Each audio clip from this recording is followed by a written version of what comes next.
Hello, everyone. Welcome back to the AccuColor webinar series. Today we have our brand ambassador, Art Swanson, and the topic today will be your photos. So the last 20%, pushing the limits of your editing skills. Welcome, Art. We're happy to have you back again. Glad to be here, Ali, and thank you everyone for joining. I appreciate you taking your afternoon off or your evening, depending on where you are, or it could be morning if you're somewhere else in the world entirely. This is a program that's open to everyone, so this is super fantastic. In this program, what I'm really going to do is walk you through how to get that 20 extra % from your images if you're editing and really push the boundaries of what you can really do with your raw files. There are so many raw file submissions that we've got, so we're going to try to work through all of them. However, what I'm going to do to start us out is just work through one of the pictures that I use actually in a poster that we have generated for this program and show you how I go through my images. There are a very specific process that I follow through, and my editing method, it's going to be different than other people, but it is one that is effective, and I have been using it since Lightroom 4 was released with all these new sliders. So I think you're going to find it is very entertaining and also enlightening as well. Now, before I go on with everything else, I like to quickly share my setup. So I am going to be editing this on my 14-inch MacBook Pro with the M2 Max SoC. It's off camera. You're not going to see it right now. I have wireless keyboard and mouse if you're wondering about that. And this display that I have in front of me is BenQ latest SW272Q. This is their 27-inch 2K, and it has been fully calibrated with Palette Master Ultimate using Calibrite latest device display plus HL. This is the one that I'm using, and I'm also using this device to also do a profiling and calibration on my 14 and 16-inch MacBook Pro with mini LED display as well. Now, what's really good about these new displays in general is that there's a matte coating on here, and I can turn this to the light. You're not really seeing the light reflected right now. You're barely seeing the light reflected at the moment. This matte coating makes what I'm editing looks like it is on a matte sheet of paper. And one thing that I will always say is that when you're really trying to push the boundaries to the limit of how you're editing your images, you want to do it on a display like this that can show your images honestly, not the one that will give you like the flattering look like, oh, this is looking amazing, or like, we don't want that. We want something that will show us exactly how our image is looking right now so we can push it further. So this image can look great on any other display, whether it is glossy or matte, and it will also look great in print as well. And the other thing too is that even though I also told you that I calibrated this with Palette Master Ultimate, I've also set my display luminance to 80 candela. This is a value that works really well for me. However, you can always vary the luminance on your display anywhere between 80 to 120 nits. Now, I talked a little bit about my setup already. A little bit about me. I'm Art Swanson. I'm BenQ Global Ambassador. I'm a photographer based in LA, and I do a lot of educational content. You can find me online at youtube.com/artistwrite. Now, I'm also Calibrite Ambassador, Xrite, Colorati, and also Adobe Partner and Influencer. So I work with all these companies because they represent the best experience you can get for creative workflow and color consistency. Now, with that said, there's one more thing that I want to talk about this SW272Q, and that is this wireless hotkey puck, which I really like. Now, I'm going to share with you the screen in a moment so you can get my contact info, and then afterwards, towards the end, I'll also put up my email as well should you want to reach me directly. But this hotkey puck is really cool. It's no longer wired to the display, and there's an info button right at the very front there. So if I can tap on that, it will tell me exactly what my calibration is right now. For example, this is calibration 1. I set this instead of to 80, I set this to 120. This was for a demo, so I lied about that. The white point's D65, gamma is 2.2, but it tells you exactly what your settings are for each calibration slot, and this is really awesome. All right, so let me start by sharing my screen, and then we'll go through some demos, and we will kind of go from there. All right, so I'm going to share my screen right now. Hopefully you guys can see it. And if you have any questions throughout any of these processes, I'm going to start out slow and then we're going to ramp up speed. But you're going to find out that once you start to get a hold of the way how I'm editing my images, well, it's going to be the same formula almost throughout every single image that you throw at me. And this is also going to show you as well that the formula that I've come up with works really well.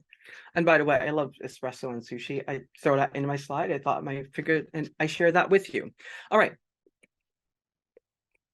So we are going to start out with this picture. This is the one that I have created and used for the poster that we have. And we're going to simply go into develop module.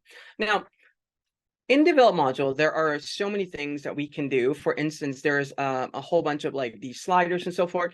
My philosophy is to edit these sliders at the very minimum possible. And the reason why I decide to do this is because a few things I want to achieve in my images is to get maximum tone out of the picture. So that's the first thing. And secondly, I want to get the most out of that raw file as much as I can get. Now, there's a certain way how you're editing your files. For example, you like that more muted or more, I would say, less contrasty look. You can certainly apply that as well, but I'm going to show you how to get full tone out of these images. So the very first thing that I would do in general is I would go in and first of all, I would do an import. So let's see if I have the right one here. So I have an Adobe Color import right now. So this import does a few things. So let me go back and do that. I'll make another virtual copy, and we're going to be doing virtual copy crazy. So by the way, if you're unfamiliar with virtual copy in Lightroom, it's a way how you can create literally another virtual copy. It doesn't duplicate the file. It just creates another preview for you. So you can always track what you have done. So first thing, what I usually do is I have this preset made. This is called LR7 import Adobe Color, and we're no longer in LR7, but the preset still works, so we're going to leave it there. What I've done with this is simply just pull up the contrast to 100, and I have the vibrance to -10. The reason why I have the vibrance to -10 is because I am a portrait photographer. Most of the time, I photograph weddings, events, those kind of things, and I found out that Adobe Camera Raw tends to produce skin tones that are a little bit more red when you shoot with Canon and Nikon camera. That's why I actually have the vibrancy set to -10. But for this, we're going to do 0 because we're doing landscape. We just want to get the maximum color possible in these pictures. Now, when I do these two, even just importing the file, I already have it generated preview at 100% contrast. And you see the difference between these two right away on your screen, that the left one, the original from the camera, it looks kind of dull. The right one with contrast pull up to 100, which I know some of you are cringing in your seat right now, is the one that actually looks pretty good. And by the way, if I haven't mentioned this already, if you have any questions about any of these process sliders and so forth, or anything at all, leave them in the chat pod. If a thought hits your mind before you forget it, just leave them in the chat pod. If they're relevant, we'll address them right away. If not, we'll leave them towards the end. All right. So just by doing that, we have improved the way how our picture looked drastically already. But what more can we do to this picture? Well, let's go back into Develop module. And what we're going to do is just focus on the one that I just applied a contrast to. Now, the other thing that I have done is taking from my experience as a wedding and portrait and also like event photographer, I want to be able to edit all these sliders without having to come through and like, oh, let me pull this up a little bit and do this and do that. And oh, I'm going to just, that's really a waste of time for me. So normally what I do, oh, and by the way, you can double click on the name and reset them, just like I'm doing right now. So what I have done is come up with a formula. So instead of editing all these 6 sliders, what I would simply do is just edit 3. How do I do that? Well, the first thing that I would do is push the contrast up to 100. And for all my pictures, the contrast remains at 100 through the entire edit. Now, the other thing that I would do is because I want to get the maximum tone, right? We talked about that. So what I'm going to do is I'm going to pull the highlights down. This is going to, if you notice, the highlights, for example, in the sand and the beach area is going to pull all those tones right away. And it's, in fact, giving us a little bit more definition on the beach and on the wave and on the mountain side as well. This is going to double your image down, but we're not done with this. This is a process that we go through. I'm also going to pull the whites down to get the most detail out of those whites, so I'm not blowing any of those whites out at all, if there is any whites that are semi-blown out. So now I have this edited. Well, what it really comes down to, for most of the time, this is set as a preset for me. So I would just click on a preset and we'll do all these sliders. And the other times what I would simply do, this image is a little dark, so I'll pull the exposure up a little bit and I'll simply pull up a little bit of the shadow. And for the most part, I am done with this edit. I can move on to the next one. But because this is a landscape shot, we are going to really spruce things up. So I want to get more of the texture and detail in the mountains on this one. So I'm going to actually pull texture up to create that more like texture and more gritty effect. So that's the first thing I'm going to do. The image still looks dull, so we're going to increase the brightness a little bit. Now, I don't like to bring the exposure much because if you look at the histogram right now, you will see that this picture, it's not blown. I mean, this histogram doesn't show that it's blown out or clipping anything in the picture.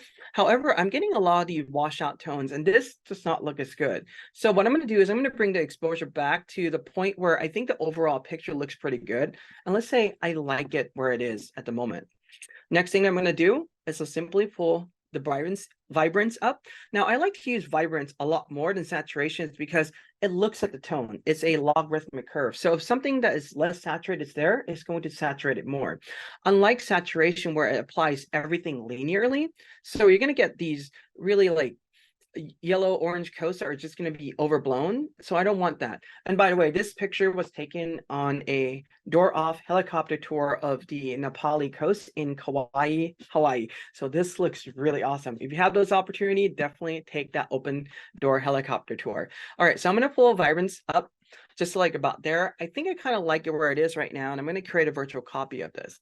So let's take a look through our journey where we have gone so far from the original. We're able to create so many iterations, and with each different iterations, we have improved on the images slightly. Now, I've done this hundreds of times, but you can give me a brand new photo, which I'm going to use with your files. So I'm going to show you how I go through this exactly. And you can edit as fast as I can and take your images really, much further. Now, this, in general, I would say that this is about where the 80% is. It doesn't take me that much time. I can move to the next picture right away. If I want to, I can come in and change the white balance a little bit. Let's warm this up a little bit, like so, right? But how do we get to that extra 20%? I mean, editing pictures is like charging your phone battery. It fast charges from 0 to 80% in pretty much no time.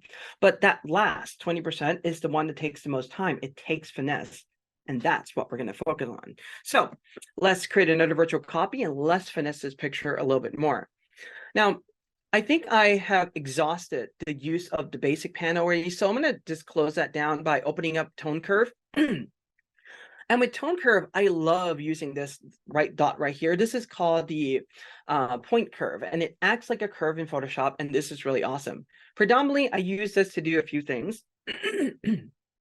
The first thing I'm going to do for this one is I'm simply going to maximize the tone of my picture. Notice how this is not clipping yet. So what I'm going to do is just simply hold my mouse there and drag that point so that it's all the way at the top throughout. And simply, I'm just changing the way how the image is being clipped at the moment.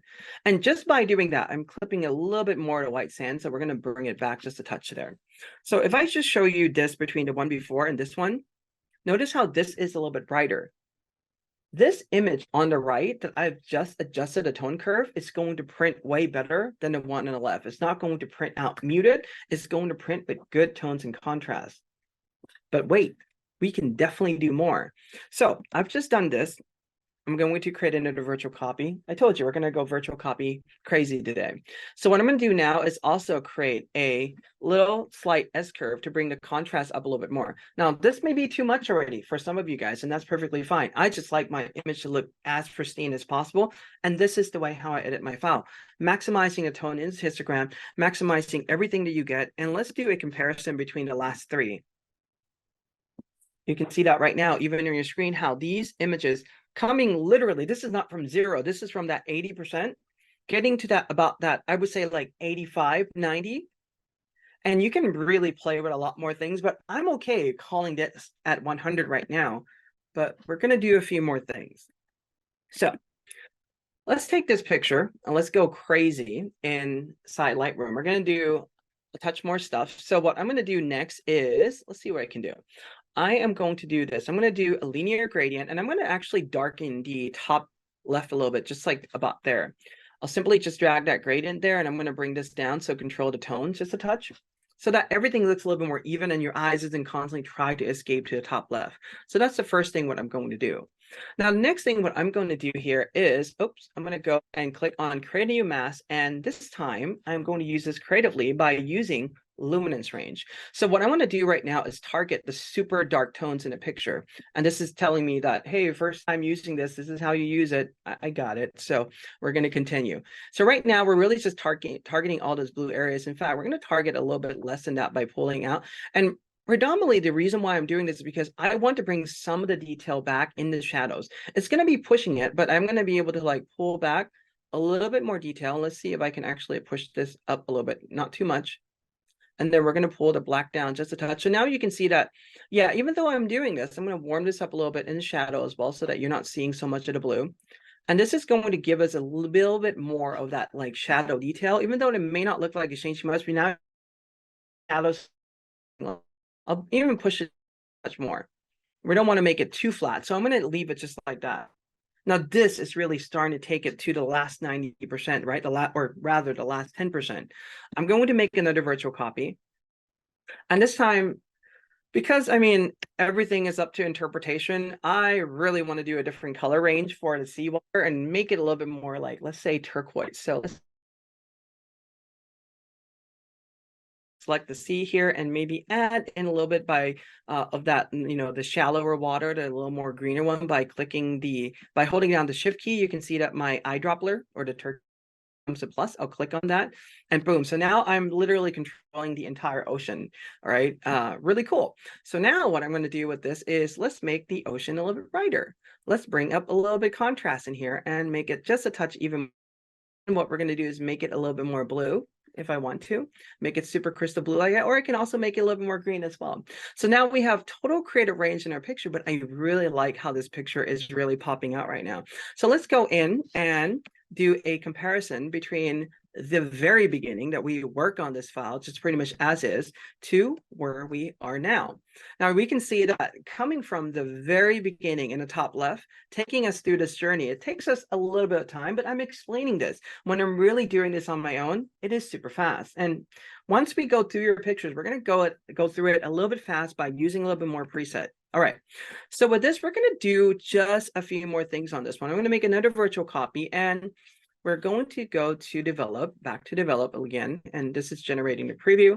I'm going to do a few more things with the mask. I am going to choose luminance range, and I'm going to simply click on that beach area and really refine so that it's just targeting that super white on the beach. This is really not working well, so I am going to, instead of doing that, I'm going to delete mask 4.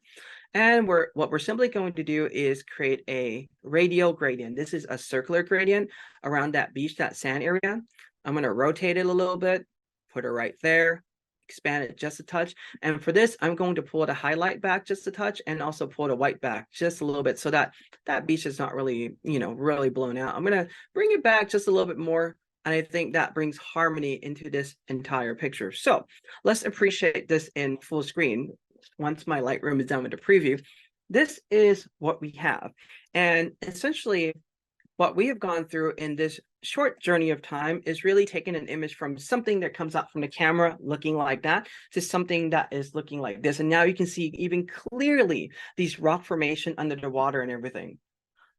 I am super excited. I am happy to be editing my picture this way, and you can see how I am lighting up right now. And I hope that this method will help you light up when you edit your images as well. I always find fun in doing this.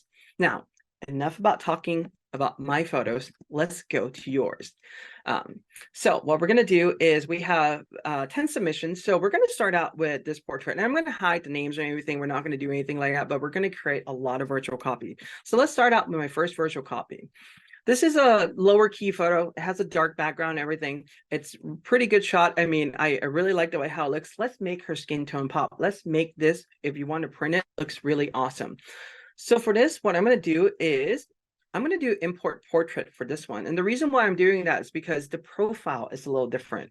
For landscape, I have it set to Adobe Color. It's going to bring a lot more saturation in. For this, I'm going to do portrait because it's going to subdue the skin tone a little bit more. It does add a little bit of contrast to this photo, but we're going to go with this right now.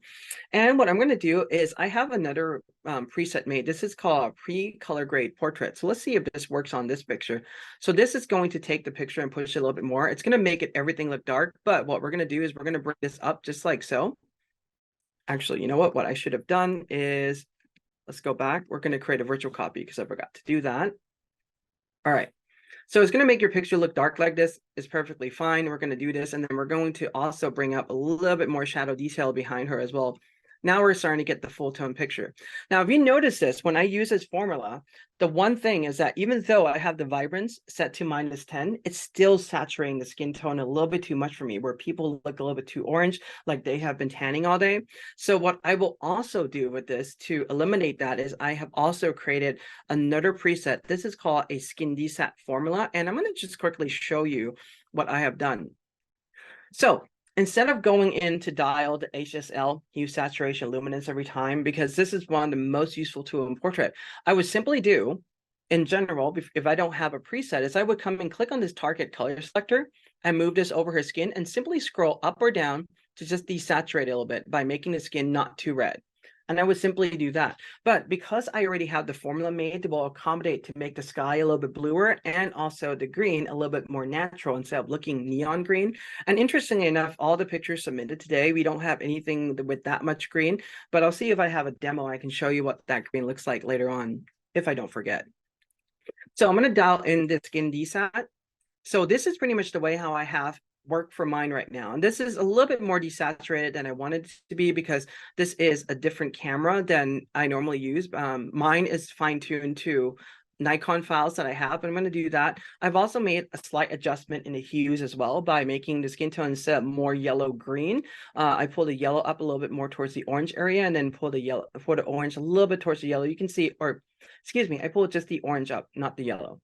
I pulled the orange up just a little bit so that it's a little bit more yellow tone. And with this, normally what I would do in general with an edit is I would apply all these first, and then I would go in and do the white balance and so forth. So let's say I apply all these already, I've adjusted. I'm going to do a little bit white balance fine tune. We're going to add a little bit more magenta in there because the blue is looking a little bit off. And I think that's looking pretty good. So let's see, where have we come from in this short period of time? So we can see that this is the original one on the very far left. The second one, there's just one I have highlight right now, has a little bit better tone, much better contrast, but we still can't see the background. We applied my formula, made some adjustment. It's a little bit saturated on her skin tone. It's a little bit too red. We've gone to apply my skin tone desat formula, which was too much for this picture, for this particular camera raw file. It's not the photographer, it's just the camera raw file. The response is different. And we now have the final photo which we have here, but let's see if we can push this a little bit further. So I'm going to make another virtual copy of this one. And what we're going to do is I'm going to go in and use tone curve. Now, here's the thing. If this is a event that I'm photographing, a wedding or something like that, or a big portrait session, I would just simply leave it as this, even though the tone's not optimized, because you can't come in and really try to optimize tone curve in every single picture. That would take literally forever to do. I only will do this on a picture that they have selected if they want to print large or something, but this essentially gets me to that, 80 to 90%, even on top of that. And with simply enough, what I would do with this last one is just drag this out a little bit and just pop the skin tone. This may be a little bit too much for some people, and I do totally understand and appreciate that. However, most of the time, what I really want my portrait to be is something that really pops out. So I'll show you right now. So this is pretty much just edit normal and, doing the tone curve enhancement. Now, if you ask me for this particular portrait, is tone curve needed? I could probably go away without. I mean, I really like the one left too. It's a little bit less contrasty, a little bit more subdued compared to the one that the tone curve has been popped. So it really depends on the picture, but nonetheless, the formula that I've shown you still apply. So let me do another one of this. What I'm going to do is simply take this one, and we're going to start out from literally the very beginning with nothing applied to it right now. So I'll go into basics. Everything's a 0. I'll do an import portrait. I'll simply do a free color grade, a skin desat. And what I would do then is start to work on these shadow fills and everything like I would normally do. And with this, I'm also going to have to accommodate for this orange being pulled out of her, but we're going to do that. We'll adjust a little bit of the white balance, just a touch. And for the most part, we'll do a little tone curve on this one. But this is how I can go in and quickly edit an image. So without explaining, I can literally do this by pressing a few buttons and my images are pretty much ready to go. This is how I edit mass amount of photos. Thousands of files is what I found the quickest way to do it, because you're no longer spending time editing all these 6 sliders. You're really simplifying for the most part to 2, which is exposure and shadow. And sometimes I'll play with the black. And most of the time, I have these formula apply literally in the library module. I don't even come into the develop module, and I would just simply use these quick edit buttons to just really go in and adjust exposure and shadow most of the time. And I'm literally good to go with my work. All right. Now we have talked about that. There are a few more landscapes. So let's talk about this one. I love the lines on this. It's really cool. So let's see what we can do with this one. I'll go into develop. And this one has already been adjusted, which I do like. So we're going to reset this. So this is pretty much the way how it was originally. This is the original adjusted. You can see that. And then it's cropped a little differently too. I'm not going to worry so much about the crop in this program.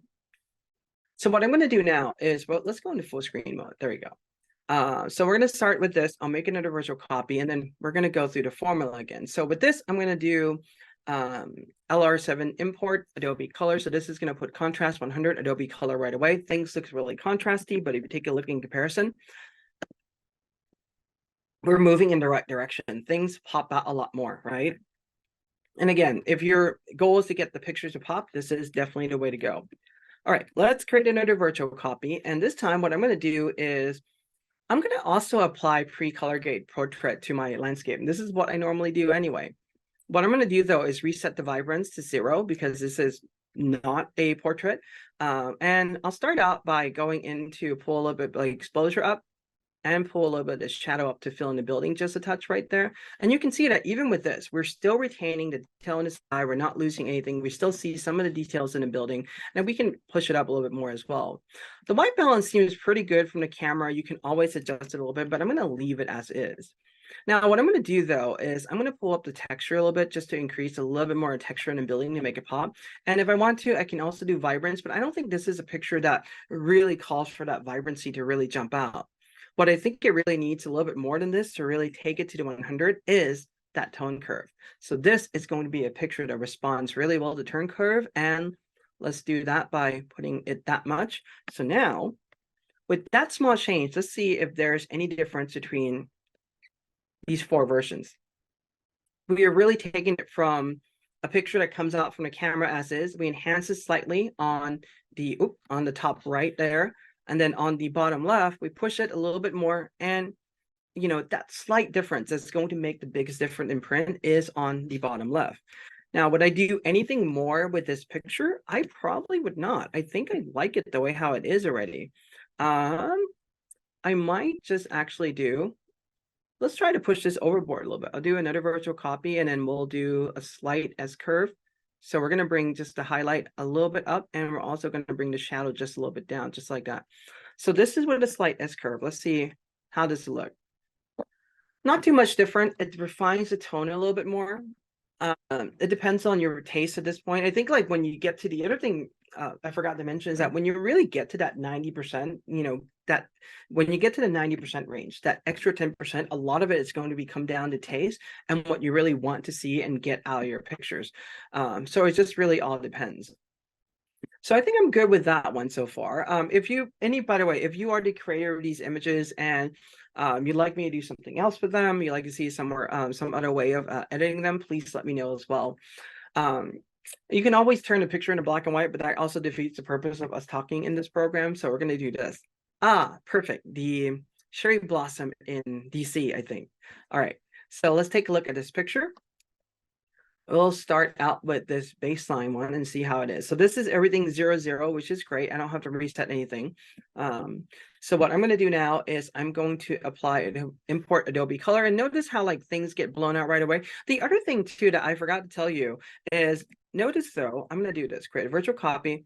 Notice though that there is a change in the way how the image perspective is. And part of it is I have lens correction automatically applied when I create these presets. So lens correction is automatically going to be applied depending on which lens it is, and it's set to automatic for all of them. Now, here's the thing. When it comes to setting the profile for lens correction, what you want to do is go in for each different lens. And essentially, if you have, for example, a Canon or Nikon camera or Sony with 3 lenses, you want to shoot one picture with each of the lenses, come in, enable profile correction, make sure that the make, the model of the camera, and the lens is correct and the profile applied there. And once you do that, there is going to be a way under setup right here. Right now, it's set to custom. What you want to do for every single one of those lenses is click on Save New Lens Profile Default. And you want it to do for each one of those lenses with body combination. So that means, for instance, if you have, for instance, I shoot with a Nikon D850 and also Nikon D810. I have to shoot 6 images. So on the Nikon D850, I would shoot 1 picture with each one of those lenses. And then on the D810, and then I would come in, enable profile correction like so, and then go in and choose, make sure that everything is correct. And then I'll go in and say Save New lens profile default, because without doing that, it's not necessarily going to always apply the correct profile. That's a little tip there if you want to do lens correction right away. And especially if you do architecture, this is something that is super helpful. All right, so I have applied the import. Now what I'm going to do is let's open the basics. So this is just pretty much contrast to 100, vibrance -10. Everything else is up the same, and lens correction. In fact, let's just pull this down to 0, which my next preset may override it anyway.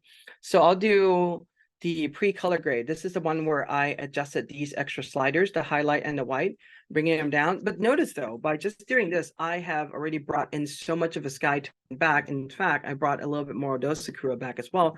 And if I do these 3 pictures, I mean, this picture is kind of pretty vibrant and good to start out with, but now we're getting a little bit more tones in the water. And that's generally what I want to do in the edit. Like, I want to have a little bit more tones on that dapple light. I want to have a little bit more tones in here. And I also want to get a little bit more tones in that as well, so it doesn't really go to white right away when it prints. All right, let's go back to this picture and let's continue with this. So this is set the vibrance to -10. Let's reset that. In fact, let's pull this up a little bit. I found that this tends to work a lot of times. You don't need to go in and dial individual color. And even just by doing this, you can see that if we compare the two, it's already popping out a little bit more than the other one, although it does show me a little bit more green. So let's bring harmony to the tone a little bit more. I'm going to change a little bit of the white balance. So what we're going to do is let's bring a little bit more of that magenta in, just a touch. I'm going to increase the temp a little bit, make it just a touch warmer because it's also backlight. Now what I can do is pull up the shadow here and get a little bit more detail in the branches. And I can certainly do that. Although there may be a better way to do this, because notice how I'm affecting the foreground as well.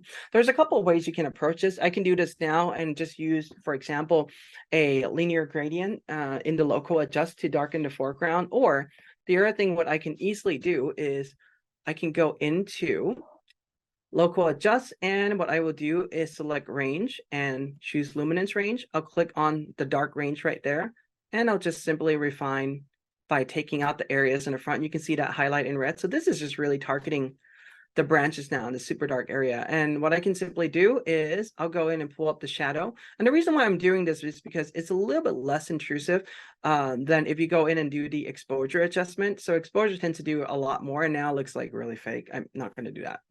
Let's reset that. So we just want just a touch more shadow details. I'm going to just pull it up just a little bit, just to taste. We don't want it too much so that it looks really fake. We just want it a little bit so that it doesn't print totally in black. And I like where that is looking right now. All right, let's see what else we can do to this. You can even see the mask there. It looks really cool, actually. All right, so we're going to close this out. And let's see what else we can do to this picture. Let's go in and push this with tone curve a little bit more. And this is almost the one that's full tone already, but I'm going to simply push the highlight. And notice though, when I do this, I'm keeping, by the way, if you take a look, there's 2 numbers that pops up when I hover over this. There's a number in front and a number in the back. The number in the back, as long as you're all the way to the top, it should always show 255. And that's what you want when you really want to use this. Otherwise, what happened is you can really dull the picture down by bringing that. See what I'm talking about? I don't want the picture to be crisp and really sharp all the time. So I'm going to do it that way. And on the shadow side, what I'm going to do is I'm going to bring the shadow up, or bring the shadow out a little bit, increase a little bit more contrast. I don't want it to too much. And we'll do one more virtual copy. Let's add in a little highlight and darken the tone just a little bit more. This may be pushing it a little bit too much, depending on the mood that you want. You can always scale back and go back at any given time. So there's different ways of looking at it. I like the way how it came out from the camera too, but if you really want to go in and really push the tones, I would probably say, like, in any process right now, there's 3 of them that probably works well. So the very original one, which is that one, the slightly enhanced one that we have done, or the one that we actually gone in and really further enhanced a little bit more. Now, is this making a lot of change in the picture? Not very much. It's very little, but it just shows you that, you know, these are the little changes that if you really start to print these images out, it's going to be one where it's going to, those slight changes are going to make the biggest profound difference on a paper. Because as much as this looks good on the screen, even on my BenQ out of the camera, I would say this looks really good.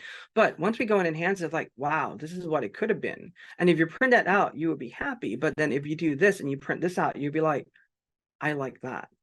So this is the differences between all these minutia adjustment that we are doing.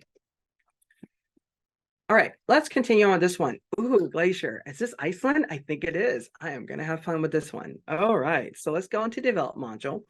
Let's double check the basic. Everything is baseline 0. I think that is good. So we're going to create a virtual copy, and I will again apply. This may also be, oh, actually, this is working. Good. So we're going to do that right away. I'll create a virtual copy. And then what we're going to do is we're going to do pre-color grade.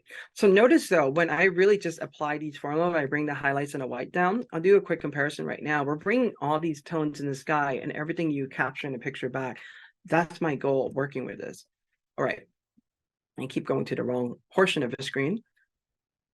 That's not the right picture yet. So we're going to go through this and let's work through this one. We're going to bring shadows in, so we're going to fill in the values right there. It looks a little flat right now. It's perfectly fine. I'll bring the exposure up a little bit. I like where that is looking at the moment, but I can definitely do more of this. First, I'm also going to bring in the vibrance up just a touch more to make this picture pop. So now, actually, before I do the vibrance, let's do this. I'm going to create an individual copy and just show you.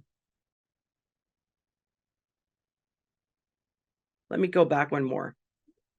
My apologies on this one. So I don't want to adjust the exposure or shadow yet. I want to show you what it is like when I apply it and then what it looks like when I adjust it. There you go. This is better. And then it says profile missing, Adobe standard. That's fine. We're going to leave it as such. So right now you can see the image looks a little bit flat, but we are getting good tones and vibrance is not pulled up. So I'm going to go and pull the vibrance up and make this picture pop a little bit more. This is a picture that can definitely go in and use tone curve. And I mean, like if you've gotten your images, I mean, particularly this shot from looking like out of the camera to that, you're going to be happy. I would be happy too. But if I'm going to print, I want it way more. And if I really want my pictures to pop, like the way how you see them on Instagram, like pictures that are come out from your phone, I know some of you are cringing right now. It's perfectly fine. So what we're going to do is we're going to even enhance this picture a little bit more. So let's go in and play with tone curve. So I'm going to go and adjust. Same thing. On the very top, you will notice that is at 255 still. That is the ladder number. On the bottom is still going to be at 0. And we're going to really optimize this. By just doing that tone curve, I'm able to get this picture to look that much punchier, that much more contrasty. Now we can do more. So I'm going to make another virtual copy of this. And what we're simply going to do is we're going to add in an S curve, just like so. Now this is really going to push it over the top. You can see the valley pops out a little bit more. And with an image like this, I always love this. So a lot of times what I end up doing is really going in and playing with a lot of things. For example, those mountain range looks a little bit flat. If you like that, it's perfectly fine. But for me, what I usually do in a lot of my edits, I'll go in and I'm not going to do select subject or something like that. I'll go literally on gradient and I'll do something like that.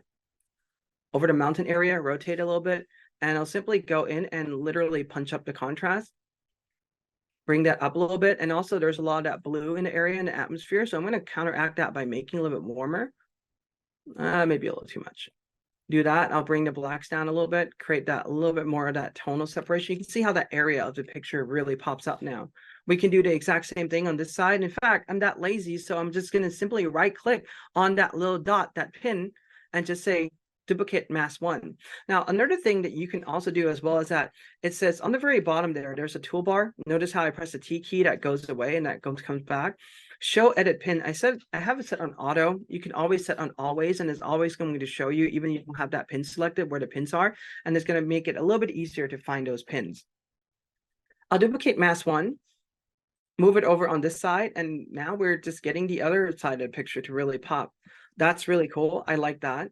So I'm going to leave those like that. Now, what I'm going to do is this area, I want this to be a little bit bluer. I mean, it's just pretty much me taking liberty with this picture at this point, but we're going to do another gradient. In fact, what we can also do is a color, but I'm simply going to just do something like this.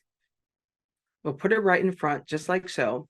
I'm going to pull the contrast up a little bit, bring the exposure up, make that really the center of attention in the picture, and that may be pushing it just a little bit too. I'll bring it back just like that. You can also change, for example, the blue, make it a little more blue as well. I mean, this may not necessarily be the way how you have picture it or how you want your picture to be represented, but I'm just showing you this is how I would enhance this picture if it's mine. Other things I would do on this one is we'll probably right click. I will duplicate this as 2. this is way too much. I'm going to put this on the top of the mountain range. What I'm going to do with this one is make this a little bit smaller. Let's lower the contrast on this one by a whole lot right there. In fact, it's a little too blue, but we're going to just increase the contrast just a little bit. And this is just really bringing our eyes into the scene, because that is really, the center of attention. And that looks really like a little bit too much. So we're going to bring this contrast back just a touch. But nonetheless, we're going to leave that color just kind of like that. Let's lighten up the blue just a little bit more, make it a little bit more neutral. There we go. And with this, I want to go in and fill the front area up a little bit. So what I can simply do here is I'll create a mask, linear gradient, bring it up just like so. And I'll simply go in, I'll use shadow on this one.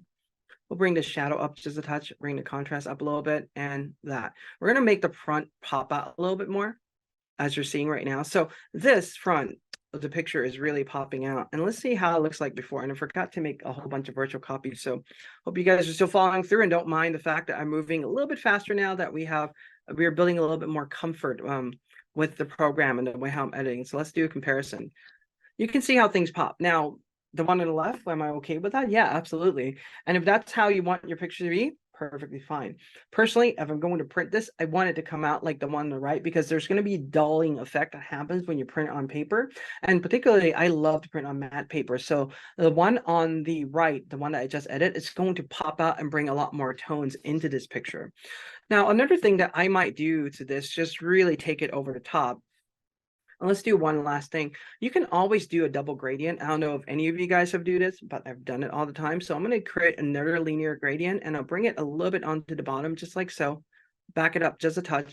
And what we're simply going to do is just slightly darken the bottom edge. This way, our eyes just remains in the frame and it doesn't really go up as much. And I can even compensate that by like, okay, let's keep the shadow like this really dark water area just about the same, but we're going to darken the overall just a touch to create that like visual psychological effect. And it's super minor, as you're seeing right now. It's like very little.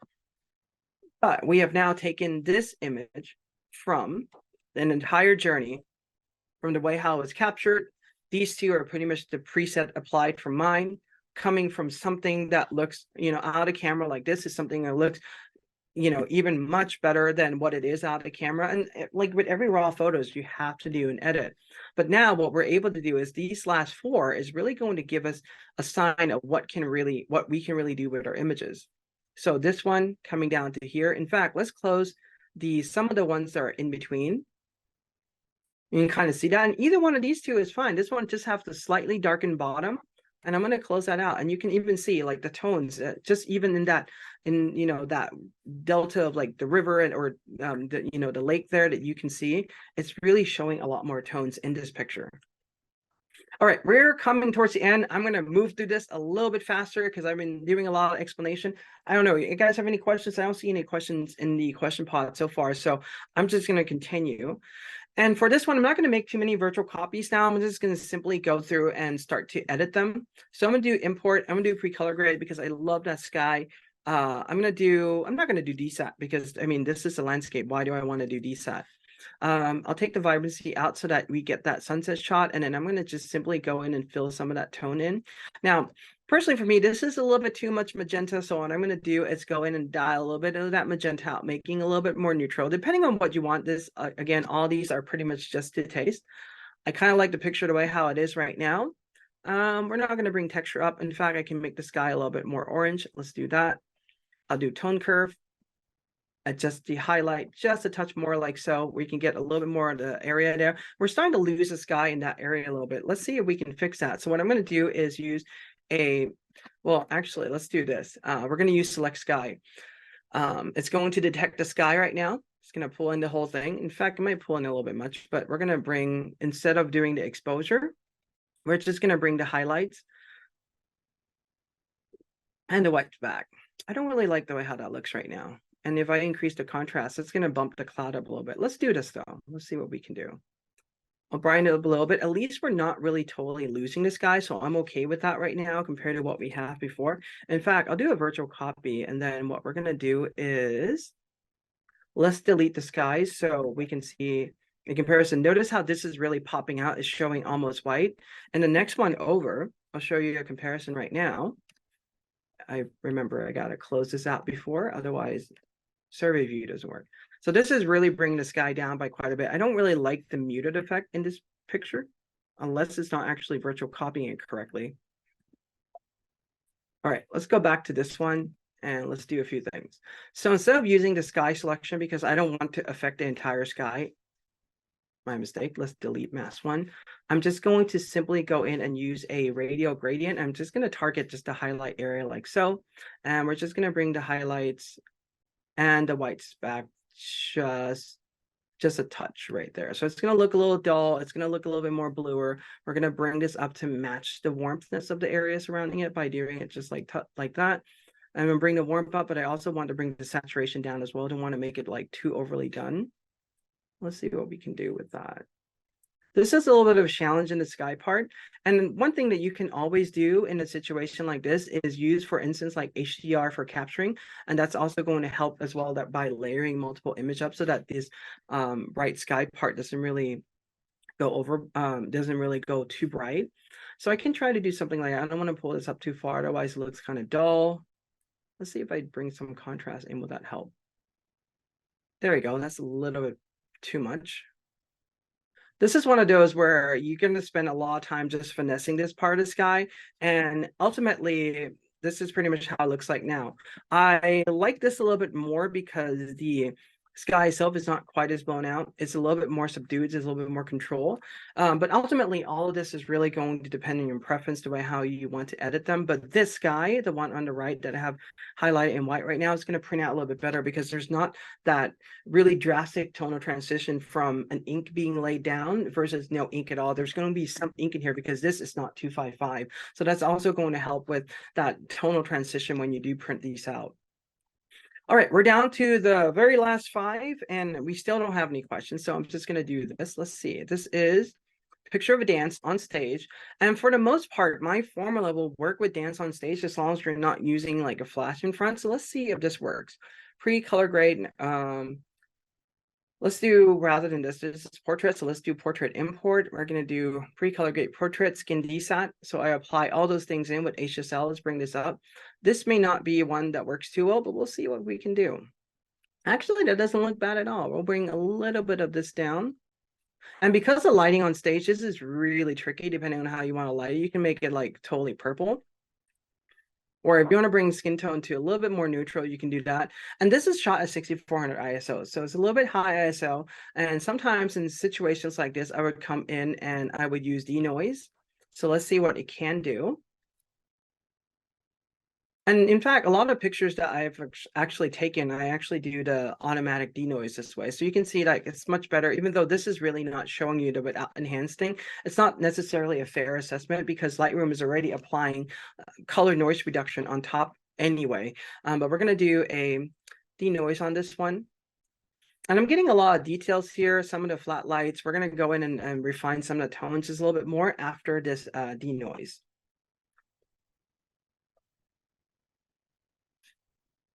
So let's see, do we have any questions? We got one answer. All right, perfect. So where is my enhanced version? All right, so is this the enhanced version? Yeah, this is the enhanced noise reduction. Perfect. I'm also going to change the color back a little bit. And a lot of this, what it really comes down to is pretty much just based on taste and preference when it comes to like stage performance like this. But I'll do, for instance, this tone curve that I have. And it's really making the picture, it depends on what you want. I'll make another virtual copy.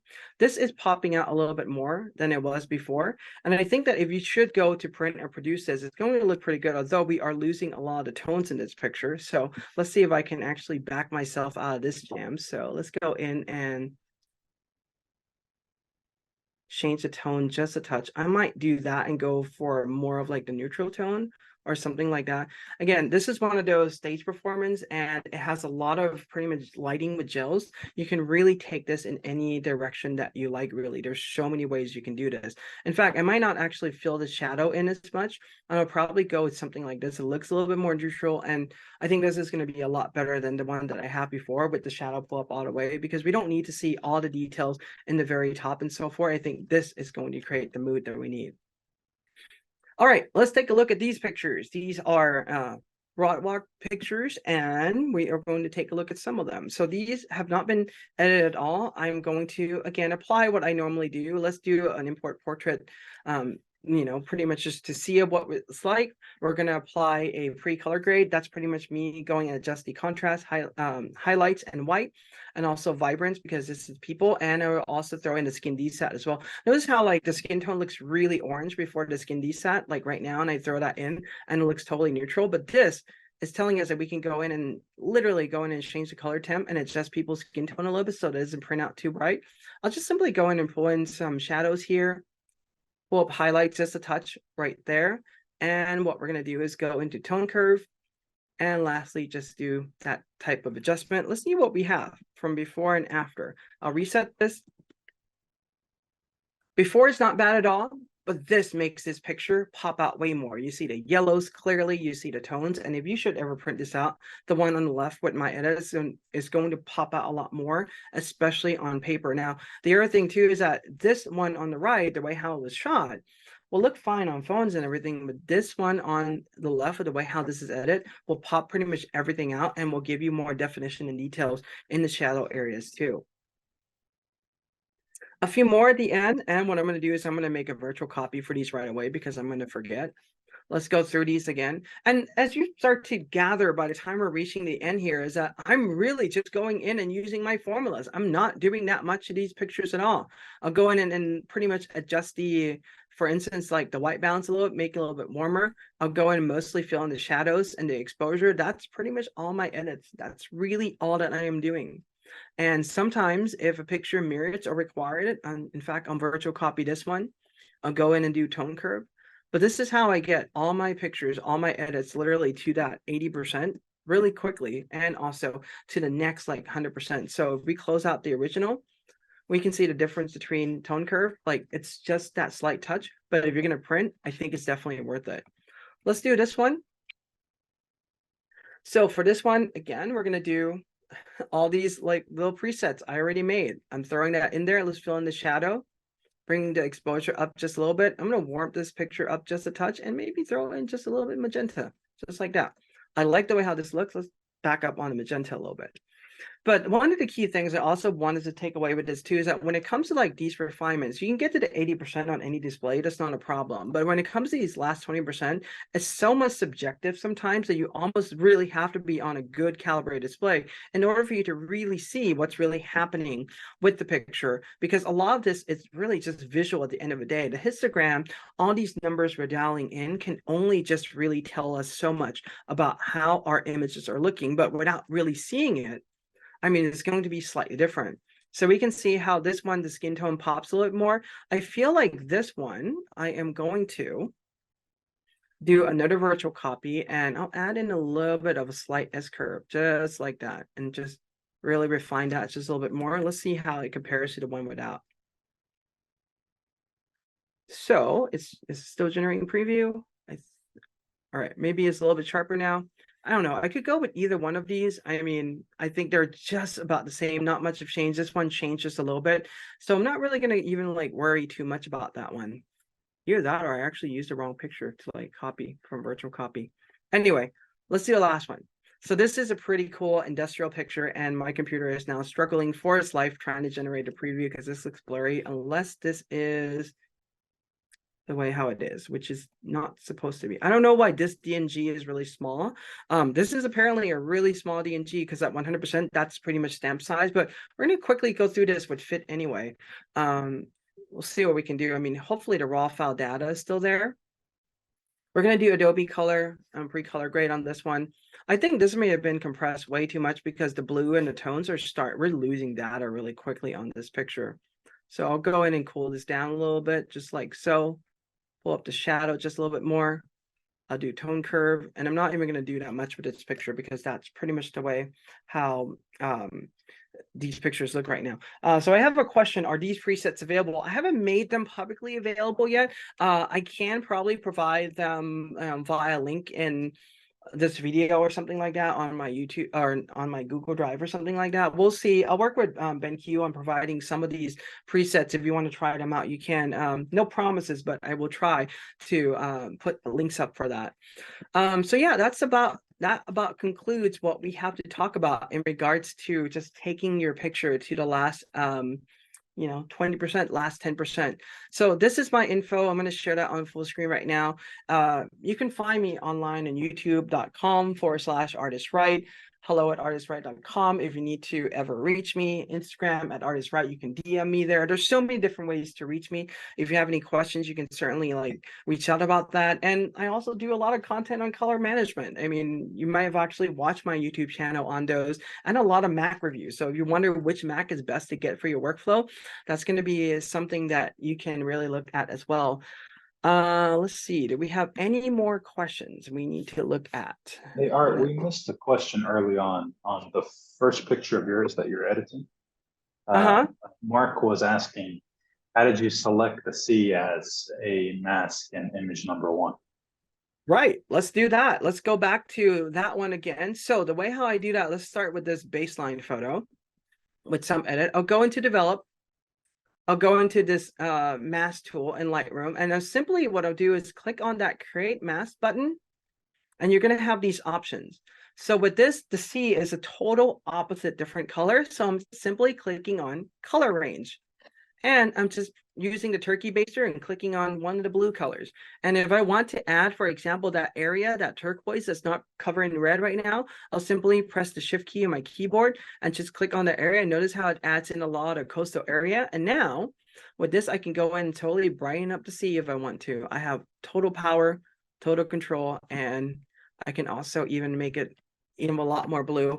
And I mean, I just love the way how that blue, it's going to print. It's going to look amazing. In fact, one of the variation of this picture is also a wallpaper on my iPhone. Let's see if I can actually pull that picture up to show you guys.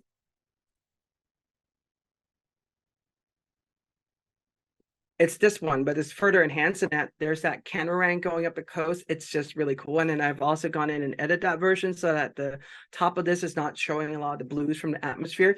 There's really a lot that we can do with this. And it's just sitting there and really playing with it, really looking at the sliders. You don't have to know exactly how the sliders would do, just really play around with it. As you know, one of my friend and inspiration for me, Bert Monroy, would say, is just don't have to think so much about what it does, just really play around with it and see what the effects you're going to get.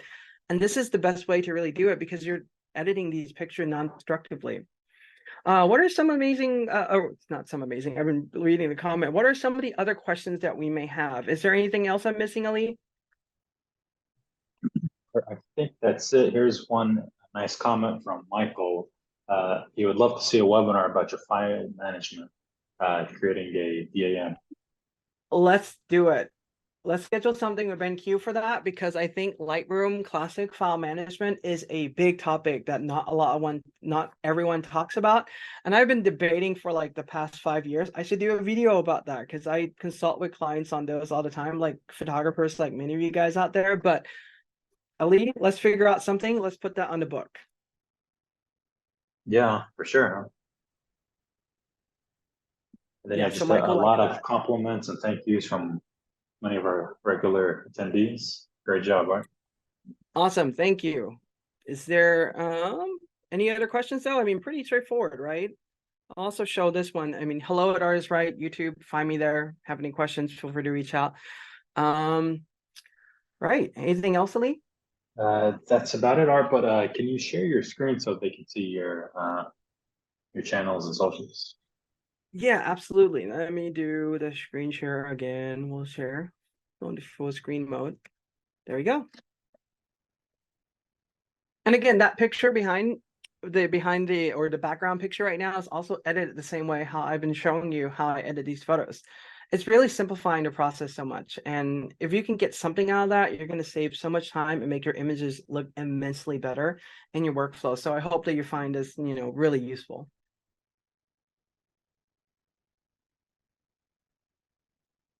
Awesome. Well, Art, big thank you from BenQ. We're always looking forward to the next one. This recording will be available soon and we'll send out an email. Also, check out our YouTube channel. We'll upload the webinar replay there.